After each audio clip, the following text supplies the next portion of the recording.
chapitre 23 et le verset 9. N'appelez personne sur la terre votre Père, car un seul est votre Père, celui qui est dans les cieux. Waouh! Je ne vais pas m'attaquer à une religion particulière, mais ce texte est très clair. Et il nous permet un peu de situer dans quel monde nous sommes. Et que, voilà, Père, alors il faut préciser.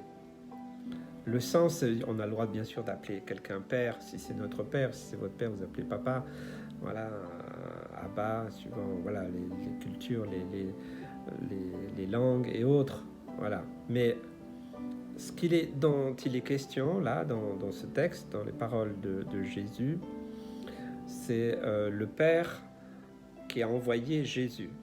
C'est notre Père céleste. C'est celui qui a créé le ciel et la terre, l'univers. C'est dans cette position-là. N'appelez personne créateur, Père de toutes choses. Là c'est comme un blasphème. Donc voilà, il faut nuancer, mais je pense que les choses sont claires. Par exemple, les gourous dans les sectes, voilà, ils se font aduler. Ils veulent prendre la place de Jésus ou la place du Père Céleste. Donc là, ils sont vraiment dans l'erreur.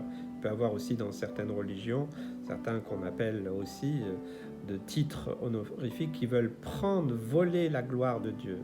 C'est tout ce qui vole la gloire de Dieu, ce qui veut diminuer la gloire de Dieu, ce qui veut faire que finalement, ces personnes charnelles, humaines, eh bien, elles ont plus de valeur, plus de poids que Dieu lui-même. Alors là, attention, là c'est clair que c'est une offense qui est faite réellement au Dieu créateur de l'univers. Nous devons toujours avoir un saint respect pour notre Dieu et toujours lui donner gloire. Ne jamais donner gloire à l'homme. Ça nous parle de cela. Donc ne considérez personne sur la terre comme votre Père, égal à Dieu. Ne déifiez aucun homme, aucune femme. Et dans beaucoup de religions, beaucoup de milieux, c'est le cas. Nous avons aussi, même dans nos milieux évangéliques, certains qui se sont affublés de je ne sais trop quel titre qu'ils ont trouvé je ne sais pas où, parce qu'ils ne sont pas dans la Bible, et qui volent la gloire de Dieu, et ils amènent tout à leur propre gloire. En plus, ils volent les gens parce que ils prêchent des faux évangiles, des fausses doctrines, comme l'évangile de la prospérité, qui est un faux évangile. Alors, oui, tout ça, Dieu va le juger. Et ça, c'est clair. Et si vous êtes dans un milieu où l'homme est plus glorifié que Dieu, ne restez pas.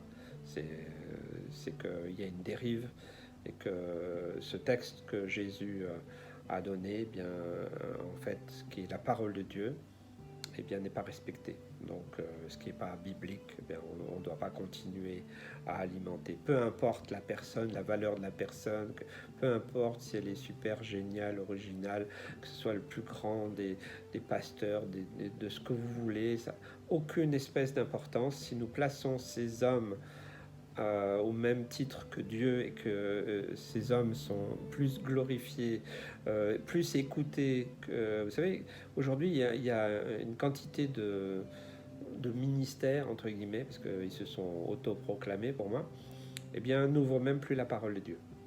Ils prêchent, ils reçoivent des grandes révélations, sont des prophètes et autres, mais en fait, ils n'ouvrent pas la parole de Dieu. Ils ne sont pas soumis à la parole de Dieu. Ils sont soumis à leur chair, à leurs idées, à leurs pensées, pour servir leurs propres intérêts. Faisons attention, aujourd'hui, dans le monde dans lequel nous vivons, il faut que les chrétiens aient du discernement. Ouvrent les yeux. Je vous encourage. Voilà, c'est bien d'être lucide sur le monde dans lequel nous sommes, parce que de toute façon, le Seigneur, il est en train de faire le ménage.